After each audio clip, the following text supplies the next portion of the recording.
रडलो नव्हतं.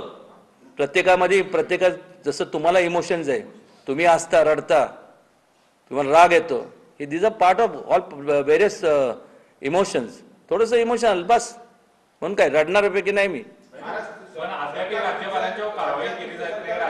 त्यांचा आता एक लक्षात घ्या, त्यांचा जो प्रोटोकॉल असेल त्याप्रमाणे ते करतील. नाही तर मी तुम्हाला सांगितलं 3 तारखेनंतर आता परवा दिवशी आम्ही जाणार आहे, त्यानंतर बघू. त्याच्यानंतर ह्या लोकांना काय करायचं त्यांच्याशी बोलणार.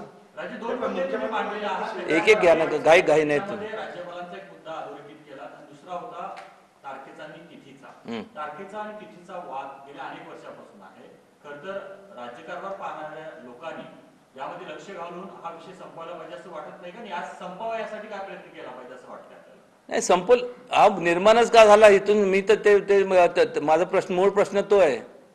म्हणजे छत्रपती शिवाजी महाराजांचं तुम्ही फक्त राजकारणच करणार आहात का? इतिहासकार आहे, ज्यांचे इतिहास तज्ज्ञ आहेत, त्यांना बसून तुम्ही घ्या ना, एक तारीख ठरवा. जे त्यांचं समन्वयक असे जे असतील, जे इतिहास तज्ज्ञ आहेत, त्यांच्यामध्ये ते बसतील आणि एकत्रपणे एक तारीख ठरवतील ना. ठरवली होती ना, पण आता काय करणार? याला हेच तर वाईट वाटतं ना. त्यांचा वापर राजकारणासाठीच होतोय ना, त्याचा अर्थ असाच अर्थ काढावा लागेल. तुम्ही असं सांगितलं की आपण सगळेच असं मानतो की सर्वधर्म समभावाची शिकवण आणि आचरण जे आहे ते त्यांच्याकडून आपण शिकलं पाहिजे, परंतु शिवाजी महाराजांच्या नावाचा वापर हा केवळ हिंदुत्व पॉलिटिक्स आणि हिंदुत्व वोट बँक म्हणून केला जातोय का? सगळेच पक्ष करतात हो. मगाशी तुम्ही थोडंसं उशिरा आला, मी बघितलं तुम्ही थोडं उशिरा आला, त्यामुळे मी ऑलरेडी बोललोय. एक लक्षात घ्या, all political parties, national of regional, सगळे छत्रपती शिवाजी महाराजांचं नाव घेताना मग सर्व धर्म समभावची तुमची त्यांना विचारलं पाहिजे ना, तुमची विचार काय नेमकं. त्यातनं जसं कसं आहे की त्याचं तुम्ही एक्सप्लेन म्हणजे त्याचा अर्थ कसं काढता.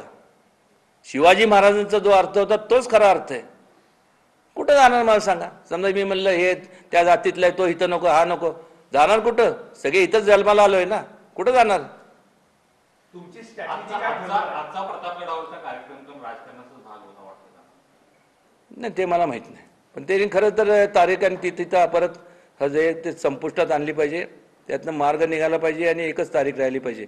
एवढे वर्ष 10 नोव्हेंबर होतं आणि एकदम अचानक आता माहित नाही. आपल्या आक्रमक भूमिकेनंतर देवेंद्र फडणवीसांचं स्टेटमेंट आलंय परवा की उदयनराजेंच्या भावना योग्य ठिकाणी पोहोचवलेल्या आहेत. त्याचा पूर्ण काय रिझल्ट तुम्हाला मिळालाय का? त्याचा रिझल्ट काय मिळालाय का? म्हणजे देवेंद्र फडणवीसांनी काय तुम्हाला फोन केलाय का त्या विषयावर? नाही, मला कोणाचा फोन बिन आला नाही. पण जे माझा विचार तिथं पोहोचण्यात मी समर्थ आहे ना. आता तुमच्या मीडियाच्या माध्यमातून पोहोचणारच ना तिथं.